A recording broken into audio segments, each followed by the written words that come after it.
개인의 미친 문제로 보지 마시고 결국 정치의 문제더라. 얘기가 뺑뺑 도는 것 같지만 이 얘기를 하는데 평균 재산이 41억인 분들은 되게 돈으로 커버되는 부분이 많기 때문에 이런 문제가 덜 절실하거든요. 그래서 그러니까 뭐랄까, 제가 아까 얘기 드렸잖아요. 저도 아기 낳기 전에는 뭐 어린이집 문제 같은 거 제가 아기 안 낳았어도 뭐 어린이집 학대 정말 심각해, 꼭 해결해야 돼 막 이렇게 했을까? 아니거든요. 돌아보면 저도 제가 겪은 만큼 절실해서 했던 것 같아요. 환경 문제든 청년 문제든.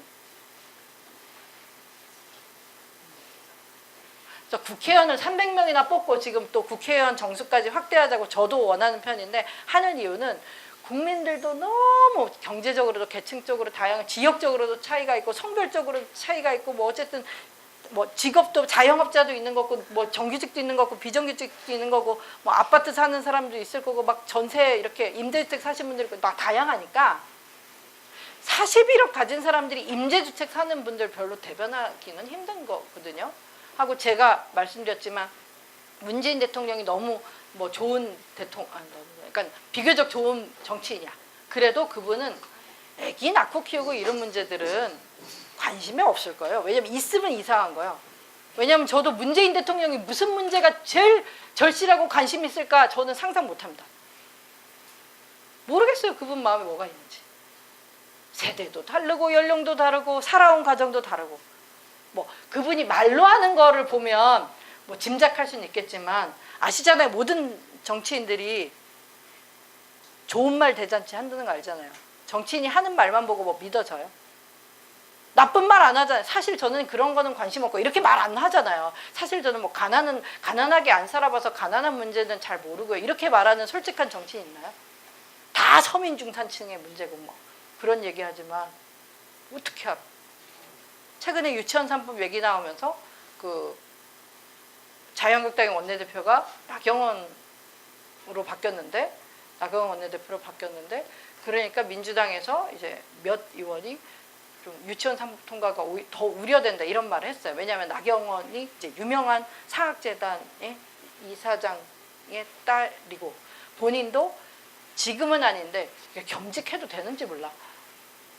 하여튼 몇 년간은 그분은 사선이거든요. 근데 제가 연도수를 못 외우겠는데 하여튼 그 네이버 같은 데 보시면 어쨌든 본인이 의원하고 있는 기간에 그 자기 아버지가 설립자로 있는 그 홍신학원인가? 이름을 모르겠네. 거기에 이사도 겸임했었어요.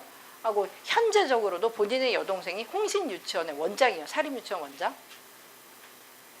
근데 그 얘기가 나오니까 나경원이 빼끈하면서 자기는 국회의원이고 공공의 일을 하는 사람인데 내가 우리 집이 사학재단이라고 그렇게 편중될 거랬으니까 모욕적이라고 막 그랬어요. 모욕적이라고 막. 저도 그런 발끈함을 좀 배워야 되거든요. 정색 이런 걸 배워야 돼. 그런 걸 못하는 저로서는 자기 살아온 어떤 경험이 정치에 녹는 거는 전 흉 아니라고 봐요. 예컨대 사학재단 출신의 나경원이란 정치인을 뽑으면서 사학계획을 할 것이라고 기대한 만약에 유권자나 투표한 사람이 있다면 그 사람 생각이 좀 잘못이지 아닌가요? 네. 그렇잖아요. 저는 그렇게 생각하는데 그러니까 나경원이라는 정치인의 다른 장점은 있겠지만 그 사람이 사학개혁까지 할 것이다. 왜냐하면 그게 옳으니까 이렇게 생각들은 안 하죠. 그러니까 네, 그 혼자만 너무 발끈했어요. 어색하게.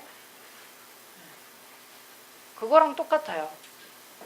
그래서 정치하는 엄마들 할 때 저는 그 당사자 정치라는 평소에 흔하게 사람들이 쓰는 말은 아닌데 저도 더 적합한 단어를 지금 한 2, 3년째 못 찾고 있어서 당사자 정치라고 했는데 당사자 운동이란 말까지는 좀 들어보셨죠? 그 엘리트 정치에 좀 반대되는 말로 써봤고요. 여기에 엘리트라고 했을 때는 그냥 막 많이 배운 것뿐만 아니라 뭐 자본 엘리트일 수도 있고 뭔가 특출나게 돈을 많이 가졌거나 특출나게 뭐 학력이 높거나 특출나게 한국 사회에서 좀 쳐주는 직업 가졌던 분들 있잖아요. 뭐 PD, 기자, 언론인도 좋고 교수도 좋고 박사도 좋고 이런 사람들 통틀어서 그런 엘리트 정치는 필요악 같은 거였다고 생각해요. 그죠? 좀 더 많이 배운 사람이지 아는 사람들이 그런 일을 맡길 수밖에 없었던 과거가 있었다면 지금은 대학 진학률이 80% 찍고 좀 내려서 70%대예요. 전 국민이 엘리트가 된 것 같아요. 반대로 엘리트가 없는 사회죠. 전 국민이 엘리트라는 거는 엘리트가 없다는 말하고도 같은 말이잖아요. 하고 저희 어머니만 해도 70대 초반이신데 몇 년 전에 스마트폰 막 새로 한다 그러니까 너무 복잡해. 막 그 바닥에 막 동그라미 깔려있고 너무 싫잖아요. 예전에 아무것도 없이 그냥 1, 2, 3, 4만 있다가 막 너무 싫고 근데 안 할 수도 없고 주변에서 막 근데 카톡을 쓰니까 안 할 수 했는데 저희 어머니는 저희가 페이스북에 무슨 글 올리면 좋아요를 1로 눌러요. 그러니까 가게에 이렇게 계시다가 핸드폰에서 페이스북에 하면 질세라 뒤질세라 그러니까 하고 막 가끔 댓글도 남기시고 지금은 정말 많은 분들이 아직도 숨겨진 정보들이 있지만 정보도 권력이거든요. 예전엔 정보를 가진 소수들이 막 쥐락펴락했다면 지금은 정보도 많이 민주화됐어요. 그거에 비하면. 그잖아. 예전에는 국회에서 뭔 일 있으면 그날 밤에 9시 뉴스 아니면 더 늦게 벌어진 일은 다음날 아침에 뉴스 보고 하라는데 지금 뉴스원 연합 같은 기자들이 막 실시간에 올리면 우리도 막 조금만 있으면 지금 국회에서 뭔 일 벌어지냐 막 알잖아요. 저는 좋아진 거라고 생각돼요. 정보는 나눠야 맛이 진짜로. 그러기 때문에 우리가 이제는 우리 입장에서 과거의 엘리트 정치인들이 우리 입장에서 별로 옛날만큼 쓸모가 없어졌어요. 효용이 없다고 이제는. 그러니까 정치 발전 또는 그냥 사회 발전이겠죠. 그러니까 더 좋은 사회가 되려면 정치가 발전을 해야 되는데 그러기 위해서는 엘리트 정치인이 이제 과거로 역사 속으로 보내고 그럼 뭘 하자는 거지? 라고 했을 때 제가 당사자 정치를 하자는 건데 야, 어떻게 엄마들이 어떻게 정치해? 애기 엄마도 그 중에 하나겠죠. 당사자 정치는 꼭 애기 엄마뿐 아니에요. 예컨대 서민 중산층을 위한 정치랑 전 열린우리당 창당할 즈음에 처음 당원을 하고 지금 이렇게 된 것 같은데요. 2002년, 3년 그때였던 것 같아요. 막 개혁당 있었고 열린우리당 막 창당 준비할 때쯤인데 그때부터 생활정치, 서민 중산층을 위한 정당 100년 정당, 열린우리당 100년 정당, 100년 도로민주당 막 하고 그때는 20대 때니까 더 그런 것들이 이해도 납득도 안 되던 그런 나이였거든요. 지금보다는. 지금은 그냥 많이들 이렇게 다 이해도 되고 알겠지만 어쨌든 그럴 때. 근데 서민 중산층을 위한 정치는 서민 중산층이 할 수 있다는 확고한 믿음이 생겼어요. 근데 국회에 서민 중산층이 많이 없어요. 있긴 있는데 하고 오히려 우리가 보기엔 아주 이제 많이 가진 사람들이 거기 있어서 그걸 안 바꾸면은 정치 안 바뀌는 것 같아요. 선한 의지 같은 거 다 필요 없다고 생각해요. 그 사람이 어떻게 살아왔나 이런 거 하고 전라도 국회의원도 다 변호사고 경상도 국회의원도 다 변호사고 서울 국회의원도 변호사고 제주 국회의원도 변호사 출신이고 변호사면 그러니까 법조인 출신이고 19대 때는 우스갯거리로 새누리당은 검사당이고 민주당은 변호사당이 할 정도로 국회가 입법기관이고 법을 만들고 이런 데니까 법조인들이 더 잘할 것 같다는 생각은 들잖아요. 법을 만드니까 법대 나온 사람들이 더 잘할 것 같아요. 근데 제가 해봤더니 법대 안 나오고 법조인 아니라도 잘만 하더라. 이런 생각이 들었고 농담이 아니고요. 진짜 이건 저가 좀 약간 저 자랑을 못하고 약간 부끄럼 타고 이렇게 정치인들은 그래도 제가 뭐 했습니다 해야 되는데 글 쑥스러워요. 근데 제가 이렇게 말하는 거는 그러니까 제가 이렇게 좀 제 자랑을 할 때는 이거는 정말 팩트기 때문일 때만 저는 이렇게 안 부끄럽고 해요. 진짜요. 진짜인데 저 말고도 저는 그래서 정치가 누가 할 것이냐 했을 때 그러니까 법조인들은 정치하지 마라 부자들은 하지 마라 이런 말이 아니고 지금은 국회의원 300명 있는데 너무 부자들만 하잖아요. 우리는 너무 가진 게 없는데 하니까 부자도 몇 명 있고 부자도 대변해야지. 부자도 대한민국 국민이잖아요. 민주주의는 그래서 대한민국에서 재벌은 사라지고 대한민국에서 뭐 태극기 부대 운동하시는 분들은 대한민국에 있으면 안 돼. 이런 거 아니에요. 저는 어떻게 생각이 다른 사람들이 조화롭게 안 싸우고 서로 피해 안 주고 평화롭게 사느냐가 민주주의지. 당연히 생각도 다르고 우리가 뭐라 그러지? 부자들 걸 몰수하겠어요? 뭘 하겠어요? 그죠? 평화롭게 공존하기 위해서 그 룰을 정하는 것인데 룰을 정하는 국회라는 곳에는 사람들이 그러니까 우리는 가난하게 빠듯한 사람들이 더 많이 살고 룰을 정하는 데는 부자들이 많이 있어. 그러니까 요놈의 그 정치 혐오라는 것도 극복이 안 되고 그러니까 그 국회를 보면 사람들이 정치 효능감이랄까 이런 것들이 생기질 않는 거예요. 근데 그게 뭐 역사관이 잘못돼서 5.18 망언을 해서가 아니라 저는 그 더 밑에는 우리가 뽑아놓은 사람들이 그래서 뭐 민의의 전당이라 그러는데 대의 정치를 하는데 대한민국 국민 전체가 다 늘 정치할 수 없잖아요. 그럼 시는 누가 쓰고 축구는 누가 해요? 정치라던가 시민운동도 그 뭐 기질이 되고 아니면 뭐 능력이 되고 아니면 취향에 맞는 사람들이 하는 거거든요. 최저임금 받고도 이렇게 너무 재밌어서 하는 사람들이 있고 그러니까 그것도 좋으니까 하는 거고 이 일이 돈으로만 따지는 게 아니라 제 삶의 질에 이런 일을 하는 게 맞고 그러니까 좀 하는 거예요. 제가 이 운동을 뭐 헌신해서 하고 이런 게 전혀 아니라 저는 이 일을 할 때가 재밌어서 해요. 그러니까 약간 그 복지제도나 사회안전망에 대한 관심이 더 커져요. 왜냐하면 제 딸도 자기가 하고 싶은 일을 하는데 돈 때문에 못하는 건 없었으면 좋겠으니까 작게 먹고 작게 싸면 되잖아요. 그죠? 다 부자가 될 필요 없고 다 외제차 탈 필요 없고 얘는 뭐 티코를 막 10년 된 티코를 겨우 끌더라도 자기가 좋다고 하는 일을 하면 되잖아요. 저 생각에는. 근데 그러려면 복지죠. 얘가 어느 날 제가 우리 엄마 부양해야 돼서 막 못해 이러기 싫은 거예요. 그냥 저는 나이가 들면 복지제도 안에서 제가 아주 아프거나 치매가 걸리거나 했을 때 좀 되고 이런 사회를 꿈꾸는 거는 어쨌든 다들 좀 행복할 확률을 많이 가져보자. 행복은 뭐 누가 이렇게 쥐어지는 거 아니잖아요. 뭐 정부가 행복을 주지 않고 뭐 북유럽 국가의 막 복지 선진국들도 뭐 자살률도 높고 할 수 있잖아요. 행복은 자기가 만드는 거 이렇게 캐내는 건데 확률적으로 그죠?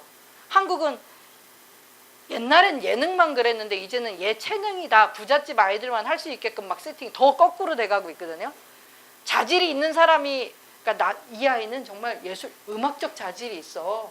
그래서 학교에서 좀 잘하다가 뭐 이렇게 가는 게 아니라 일단 가난하면 예능 체능은 없죠. 이게 얼마나 불행해요. 와. 하고 또 그렇게 예체능 뭐 아니면 이런 뭐 프로 운동선수나 어떤 음악인 뭐 대중음악이든 고전음악이든 이런 음악가가 되는데 개인이 투여하는 막 그 자본이나 시간이 많아야 되니까 또 1등만 기억하고 성과만 기억하고 무슨 콩쿠르에서 1위를 해야 되고 아시겠죠? 뭐 축구하면 뭐 어디 외국에 선수 뛰어돼서 뭐 손흥민이 일주일에 2억 번다 뭐 이런 것만 사람들이 보는데 그 사람이 돈은 많겠지만 그럼 다들 행복할까? 저는 거기에 들이는 자본이 적으면 막 그렇게 성과주의적으로 성공한 한 사람만 바라보지 않는다고 생각해요. 저는 제 딸이 막 진짜 음치인데 자기는 너무 가수가 하고 싶어. 실패하더라도 자기가 평생 음치 가수가 되기 위해서 막 그 노래하고 살면 그거 행복한 거잖아요. 아시겠죠? 그러니까 이게 자질이 있는 사람들도 가난하면 못하는 것도 문제고 또 심지어 자질이 없으면 못하게 그러니까 성과주의적으로 그죠? 넌 노래도 못하는데 무슨 가수야 이렇게 하는 것도 또 문제인 거예요. 이런 것들의 바탕에도 정치와 뭐 복지국가 이런 것들이 다 있어요. 그냥 행복하게 살 어떤 확률. 그러니까 참 이렇게 공부를 좀 해야 돼. 그러니까 책을 읽고 막 이 말을 술술 해야 되는데 제가 이렇게 뭔가 딱 멋들어지게 표현을 못해서 그래도 마음으로 전해졌으리라고 생각을 하고요. 근데 국회를 보면 그런 처지들을 모르는 사람들이 있단 말이에요. 어릴 때부터 동네 신동이고 공부만 잘했어. 그러니까 꼭 돈 문제만이 아니에요. 그죠? 대다수들은 이렇게 너 이거 시험 점수 이게 뭐냐라고 이제 부모님들한테 엄마한테 꾸중 들으면서 선생님한테 야 너 이럴라고 막 이렇게 학원비 아깝고 막 이렇게 혼돈하고 이러면서 자라온 사람들이 또 국민의 대다수라면 국회에는 어릴 때부터 아이고 뭐 우리 동네 막 사시 합격 막 플래카드 붙이고 서울대 합격 이런 사람들 있잖아요. 서로 이해 못하는 거 아닙니까? 그죠? 근데 저는 뭐 네이버 나오니까 검색하면 연세대 나왔으니까 사람들이 뭐 잘났어 너도 엘리트네 할 수 있어요. 그래서 제가 얘기 드리는 건 쉽게 얘기해서 그렇죠. 국회의원 전 의원인 것도 사실 엘리트일 수도 있잖아요. 근데 왜 나는 엘리트가 아니라고 주장하는 거지? 여러 가지 있는데 일단 저는요 저의 삶의 가난에 주목했고 또 하나 엄마에 주목한 건데 이게 뭘까? 그냥 이건 저 성격 같아요. 어릴 때 위인전기를 많이 읽어서 그런가 뭔지 모르겠어요. 원인은 모르겠지만 그냥 저는 다들 그랬거든요. 이제 낙선은 했고 다음에 바로 대선이니까 일단 문재인 캠프 가서 열심히 해야 된다고. 그래야 차기가 있잖아요. 청와대에 들어가든 뭐를 하든 한 자리 하려면. 근데 그때는 이기는 선거였기 때문에 저는 그 선거 캠프 가서 나하나 가서 이렇게 하는 거 안 해도 이기는 선거라고 되게 느껴졌고 그때 제가 캠프에 합류하는 건 정말 저 잘 되자고 간다는 거를 너무 누가 뭐래도 제 자신이 잘 알았고 제가 아주 고생을 덜 해서 좀 멋지게 살고자 하는 이 멋에 대한 욕심 때문에 안 갔고요. 그래서 저 소개하신 대로 그냥 환경운동연합 활동가를 하다가 근데 이제 그 엄마로 겪는 문제 때문에 야 이거 진짜 해결해야 되는데 어느 단체도 그런 걸 하는 단체가 없어서 만들어서 지금은 제가 작년 11월에 사실은 환경운동연합은 사직하고요. 제가 제안한 단체에 이제 직원으로 지금 또 이제 그러니까 전 정치하는 엄마들 활동가로 지금 그게 제 직업입니다. 그런데 그렇게 하고 있고요. 그러니까 제가 만약에 뭐 엘리트 코스, 엘리트 정치인이었다면 저는 국회의원 전 국회의원 장하나입니다라고 해서 종편에서 오라는 거 다 가고 아니면 제가 팟캐스트 유튜브 이런 것 쪽으로 해가지고 저는 계속 전 의원으로서 불리우기를 바라고 전 의원으로서 살고 전 의원으로서 뭔가 해보려고 했겠지만 저는 그냥 둘이 엄마, 애기 엄마, 엄마들이 처한 문제를 해결하는 사람으로 저를 만들었고 그래서 저는 제가 엘리트 정치인이라고 절대 생각 안 해요. 제가 하는 건 당사자 정치라고 생각하고 하여튼 개인적으로는 엄청 자부심을 갖고 누가 뭐래도 이렇게 제멋에 겨워서 사니까 좋잖아요. 그지 않나? 예, 전 좀 그래요. 그래서 저는 행복한 편 같아요. 되게 행복한 편 같고 그렇지. 팔자도 없는 국회의원을 한 것도 정말 대단한 그거죠. 사람이 살면서 많은 기를 쓰고 막 집에 온 전답을 수십 년에 걸쳐 다 팔아도 안 되시는 분들도 있단 말이에요. 국회의원이라는 것이. 근데 저같이 이렇게 천둥벌구송이 같은 사람이 막 청년 비례대표 돼가지고 한 것도 신기하고. 어쨌든 저는 청년 목세 비례대표로 저와 김광진 의원이 19대 때 있었고요. 20대 때는 김종인 이제 비대위원장 체제였을 텐데 그때 그 민주당의 당원 당규에는 청년 목세 비례대표 둔다고 했는데 그거를 이제 어기면서 청년 비례대표는 역사 속으로 사라졌고 다시 살려내야겠지만 그랬죠. 근데 그것도 중요한 경험이었어요. 청년 국회의원 2명이 있으면 그럼 청년 문제들이 해결될까? 안 되죠. 국회의원 300명이 다 집중을 해도 대한민국의 청년들의 실업 문제라든가 여러 가지 이런 문제들을 해결하기 힘든 건데 청년 2명 요새 미투니 페미니즘이니 막 이렇게 되게 이제는 페미니즘이라는 것도 되게 익숙한 단어가 됐어요. 많은 분들한테. 근데 여성 국회의원이 17%인데 뭐가 되겠어요? 안 돼요. 그런 면에서 제가 당사자 정치를 막 얘기 드리는 거고요. 그럼 어떡해? 내가 우리 동네 국회의원 후보 내가 고르지 못하는데 일단 나온 사람 중에 찍고 있잖아요. 어쩌라고. 일단 나오면 찍어줄 텐데 안 나오잖아. 나 닮은 사람이. 여기서 또 한 번의 생각이 내가 나가보는 건 어떨까. 너무 황당하시죠? 제 이런 말이. 제가 처음에 정치하는 뭐들 하면서 제가 얘기하고 싶은 거는 엄마들이 정치에 참여하고 목소리를 내는 걸 떠나서 진짜 정치인이라는 거 시의원, 뭐 구의원, 도의원, 국회의원, 뭐 지자체장 뭐 이런 것도 있지 않습니까? 군수, 구청장 엄마들이 해야 된다. 여기서 엄마는 진짜 엄마뿐만 아까 말했던 게 당사자들 있잖아요. 없는 사람. 가방끈은 짧지만 지혜로운 나 같은 사람. 맞죠. 죄송합니다. 그러니까 그렇지. 여기서 저는 저 말고 혹시 나는 막 그렇게 박사도 아니고 뭐도 아니고 대학도 안 나왔는데 내가 뭐라고 했을 때 내가 고등학교 나왔지만 엘리트 정치라고 한답시고 하는 저 사람들의 저질스러운 이런 국회의 모습보다는 내가 훨씬 나은 것 같다고 생각하는 분들 많잖아요. 그냥 그런 분들. 엄마들이 어떻게 정치해? 또 역시 걸림돌은 돈이었습니다.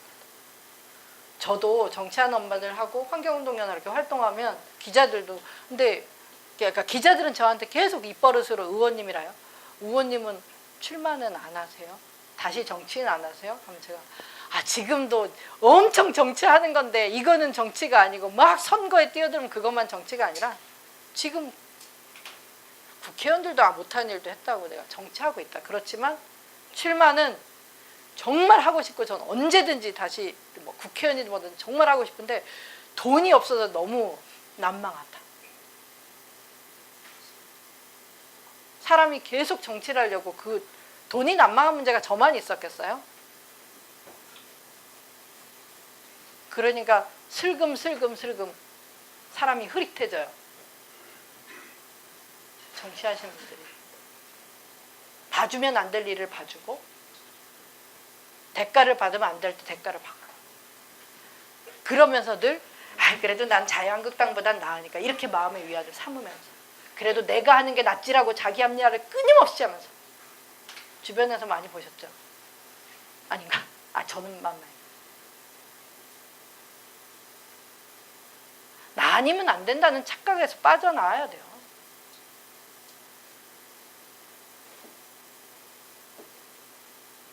(386) 정치인분들도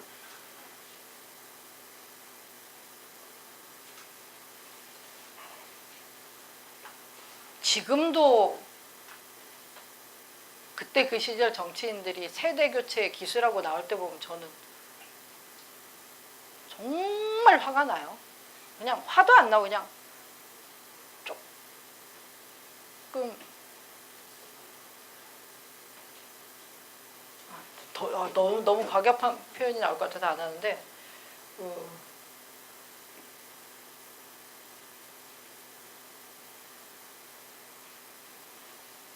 386 다음에 397이 됐으면 그게 저고요. 308, 319 그렇게 갔어야 되겠죠? 제대로 된 처음에 젊은 피 수혈한다고 많은 기득권들을 교통정리하고 젊은 정치인들을 대거 발탁해서 줬을 때는 자기들이 386, 486, 586, 686, 786, 886, 986 하라고 준 건 아니잖아요. 그냥 너하고 너의 후배를 청년들을 왜냐면 청년들은 돈이 없으니까 자기 능력으로 정치를 한다면 아까 말했듯이 김병관 의원님한테 악감정은 전혀 없지만 이제는 더더군다나 학생운동의 그 대도 끊겼고 없었기 때문에 이제는 정말 성공한 청년들이 청년 정치를 한다 이런 도식이 될까 봐 너무 두려워요. 청년 기업인, 뭐 젊은 뭐 판사, 아니면 뭐 젊은 교수, 아니면 그렇게 아주 성공한 청년들이 청년 정치인으로 발탁될 것 같아서.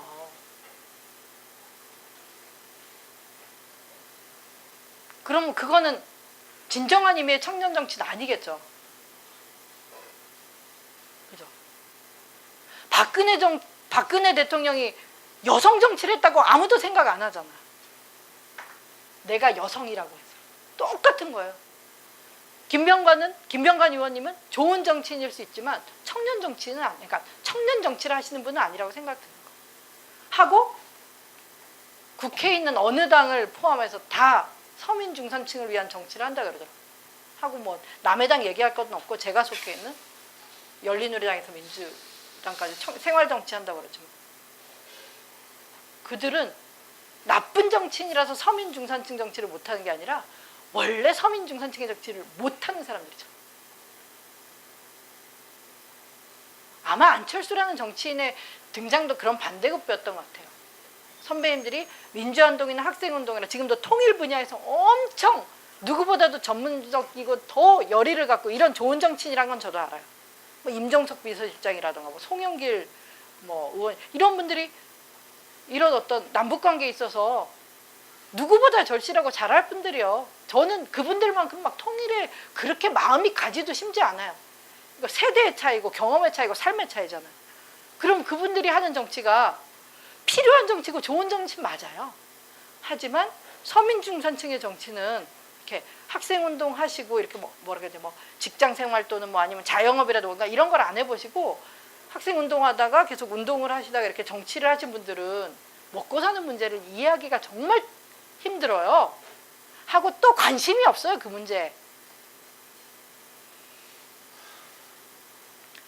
그런 면에서 정치하는 엄마들이 말하는 당사자 정치는 애기 엄마들을 위한 정치를 하자는 게 아니라 각자 나의 당사자성에 대해 생각해보고 지금 당장 눈앞에 없더라도 아 이런 사람이 그러니까 이런 사람이 정치를 해야 되는구나. 근데 지금 정치인들한테는 지금 정치인들 중에는 그 나를 제대로 대변할 사람은 없구나. 그래서 아까 말씀드린 대로 엘리트 정치에서 다음 단계로 좀 변화해야 되겠구나. 이런 데 좀 공감해 주시면 좋겠어요. 일단 그런 공감대가 있어야 그럼 사람을 찾아볼 거 아니에요?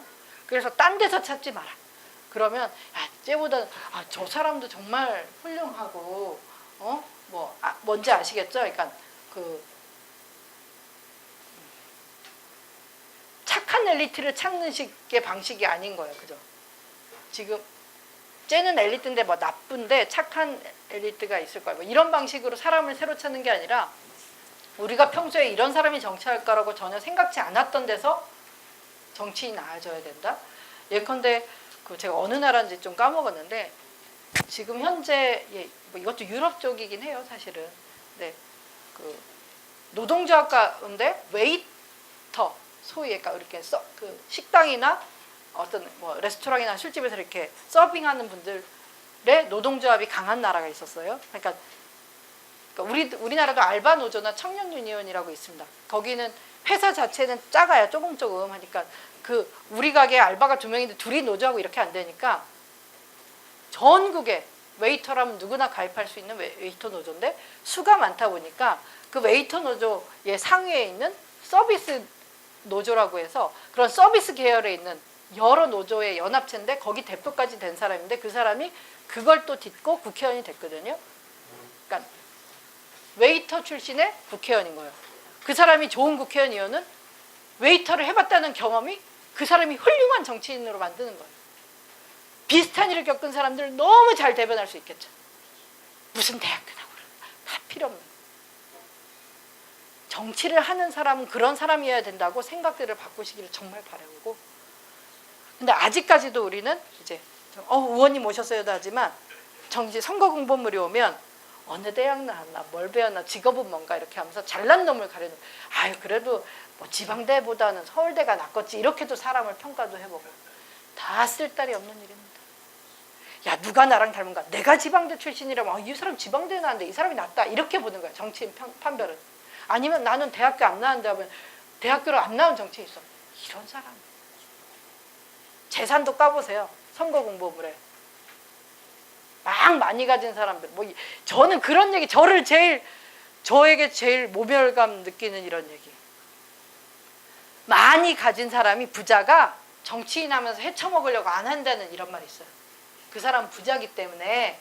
근데 오히려 가난한 사람이 정치하면 그걸로 막 헤쳐먹는다는 말들. 이건 저거 아주 어릴 때 그냥 부모님들이나 어르신들이 선거 때 정치 때 하는 그냥 뭐 특별한 말이라 그런 식의 말들을 저 어릴 때 들었거든요. 저 너무 화나고 제가 국회에서 봤을 때도 자산이 많은 의원들이 해먹는 거가 그러니까 연관이 없다고만 할게요. 제가 증거 없는데 누가 이럴 거 하지 않지만 전혀 그렇지 않습니다. 전혀 그렇지 않습니다. 네. 그런 말들이 너무 화났어요. 가난한 사람은 정치를 시키면 그걸로 막 돈만 벌고 이럴 거라는 거 아시잖아요. 또 가진 분들이 얼마나 아득바득해서 또 갖는 아니야. 이거를 가진 사람과 안 가진 사람의 대결적 구도로 이해하면 안 되는데 하여튼 그런 말들이 많이 어린 저를 상처받게 했었고, 그럼 가난하면 막 호시탐탐 막 돈 생길 기회만 있으면 그렇지 않거든요. 왜냐하면 여기 오신 분들이 그렇게 안 사시잖아요. 그죠? 지금 내가 막 시간도 많고 돈도 많고 막 여유로워서 이렇게 사회도 공헌하고 좀 이런 사회 문제 알아보고 정치도 관심 갖고 해서 오셨어요? 없는 시간도 쪼개고. 그죠? 저는 그런 나를 닮은 사람들을 찾는 작업이 중요한데, 그래서 나를 닮은 사람들을 여기서 찾으면 찾아지냐고요.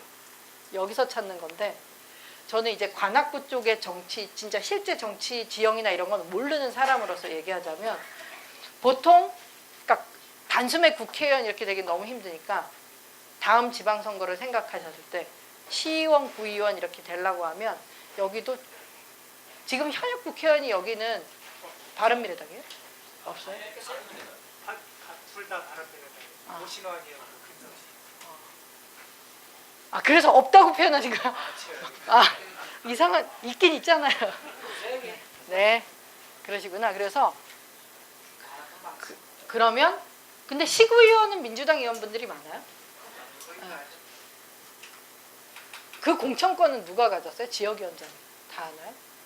여기 혹시 당원분들이 많아요? 시구의원 후보들 뽑을 때 우리 당원들의 의사가 좀 전달되거나 좀 같이 머리를 맞대거나 아니면 그것도 아니라면 이미 공천받은 시구의원들 봤을 때 납득되는 사람들이 있어요, 관악에는? 관심도 없으세요? 지역 정치에는?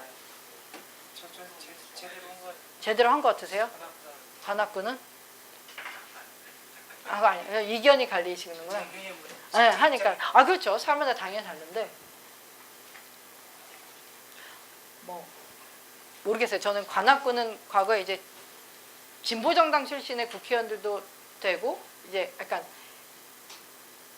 정치에 관심 있는 사람들이 좀 되게 분석할 때 눈여겨보는 장소잖아요. 여기 관악이란 장소는. 네, 그렇죠. 네. 그런 점도 참 신기한 것이고, 과거에, 그러니까 역사적으로 그렇잖아요. 그래서 뭐 제가 알고 있는 그냥 제 사는 동네 얘기를 하거나 아니면은 이렇게 하자면, 그렇지. 좋은 국회의원 판명할 때, 좋은 지역위원장 판명할 때 그분이 어떤 시구위원을 공천했나를 좀 봐야 돼. 뭐 그분이 어떤 법을 내고 뭐 이런 게 중요한 게 아니라 어떤 사람을 공천하나 되게 중요한 부분 같은데,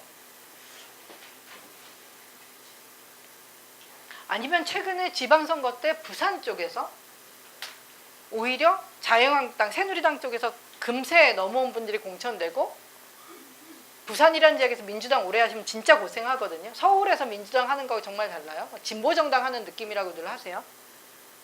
그러니까 당선하고는 거리가 어떤 먼 정당에 그 활동을 한다는 건 쉽지 않잖아요. 진보정당도 마찬가지지만. 그래서 그런데 그렇게 오래 고생했던 이런 사람들한테 공천 안 주고 이런 거 뉴스 뭐 김무성 쪽 사람들 민주당에서 해가지고 선거 나갈 때 이런 거 뉴스 못 보셨어요? 아시죠? 그러니까 짐작이 되시죠? 미루어. 그러니까 저만 저보다 어떻게 보면 하여튼 민주당에 대한 관심도 이해도 있으신 여기 선생님들이잖아요.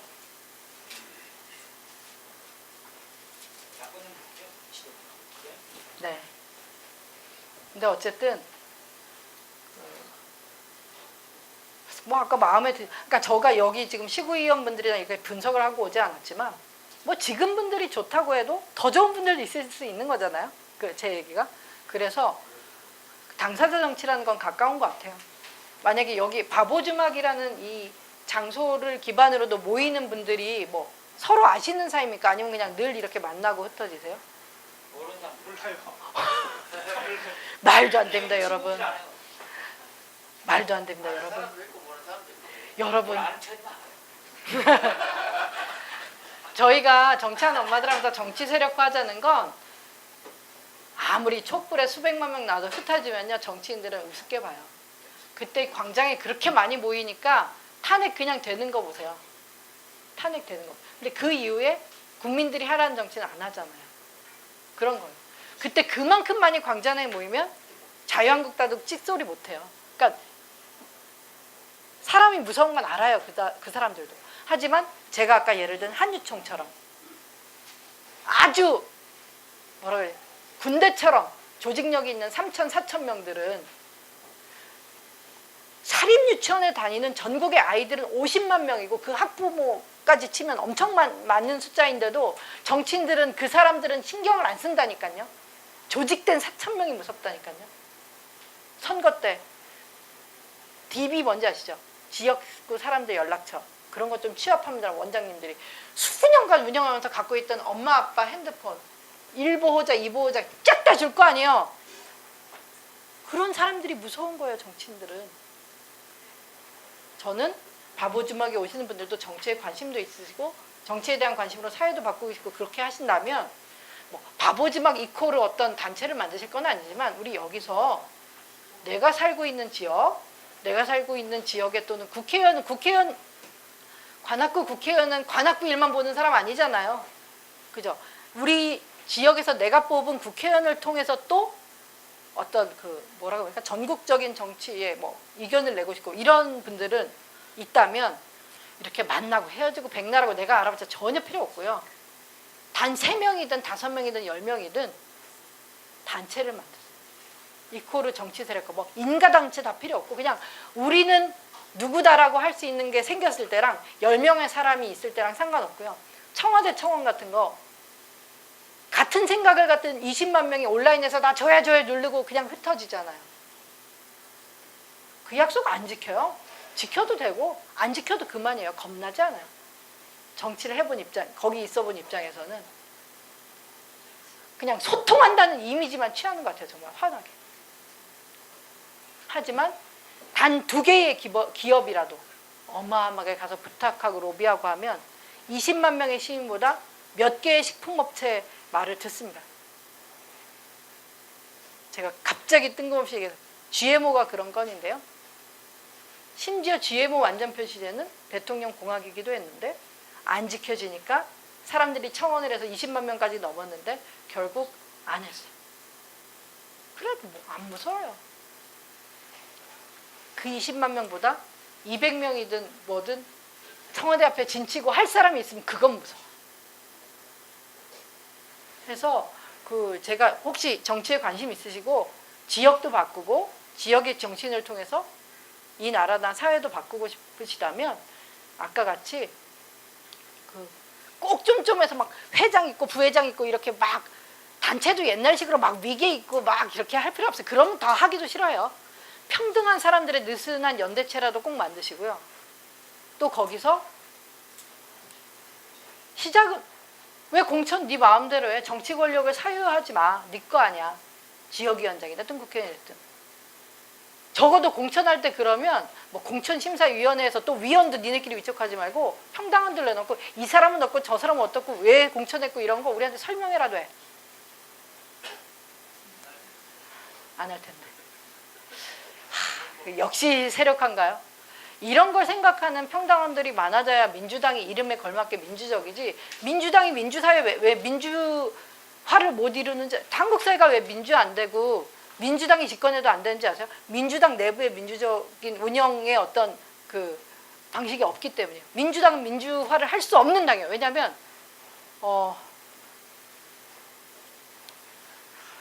아까 그거랑 똑같아요. 맨 첫 얘기.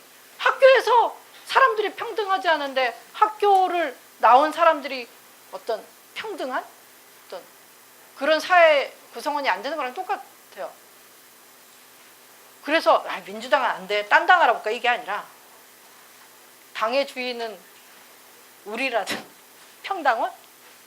그렇다고 한다면 물론 우리도 자유한국당보다는 100만 배, 1000만 배 나은 것도 알고 그런 시대에 살고 있는 건 맞지만 언제까지 거기에 머무를 거냐. 그래도 누구보단 낫지. 이거는 너무 성에 안 차잖아요. 그걸로 너무 오래 왔고.